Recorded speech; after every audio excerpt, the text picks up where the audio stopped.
government agreed with and said it thought the world would turn out in such a way that more money would have to be found sooner to make the defence programme go faster. And my goodness, if you look at what's happened over the last year, the world is really turning out in a very dark way. Right, and we'll talk about that in just a moment. But are you saying, as it stands, that the condition of our armed forces means that we're simply not able to defend ourselves? So I don't think anyone is suggesting the armed forces can't do anything at all. I mean, after all, for about £67 billion a year, you do get a nuclear deterrent 24/7 and a very small but first division Army, Navy, Air Force.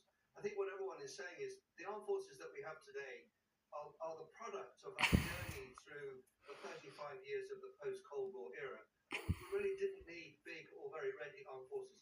And so they were made not just smaller in terms of equipment and people, but also reduced in terms of training and logistics and perhaps above all, the ammunition that you need to go to war.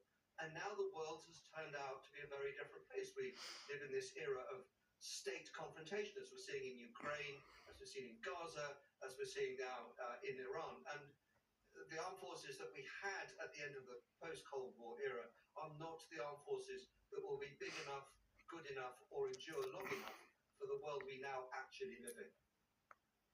General Richard Barron speaking to me in the last hour. Now, alleged grooming victims in Humberside say they'll never feel safe after learning a police investigation into child sexual exploitation is being closed. It's the second investigation launched after Sky News uncovered evidence of the case, leading to a review.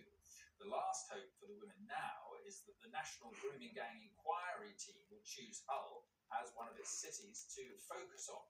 This report from our home editor, Jason Farrell. Operation Conference was investigating claims by 5 women that they'd been abused as teenagers in Hull.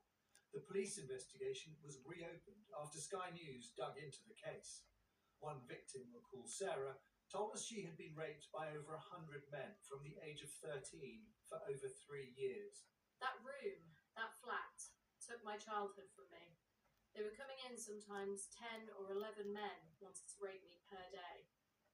Another alleged victim we called Anna kept a diary of her abuse, saying she was being controlled like a puppet, and there were school records showing multiple welfare concerns about injuries and sexual exploitation, one saying she knows what they do is harm, but she normalises it. The young women have now been told the 3.5-year re-investigation has been closed. They've given us their responses to the news in messages, which we have revoiced. It's just held us back this whole time, lingering over us, and it's added to the trauma.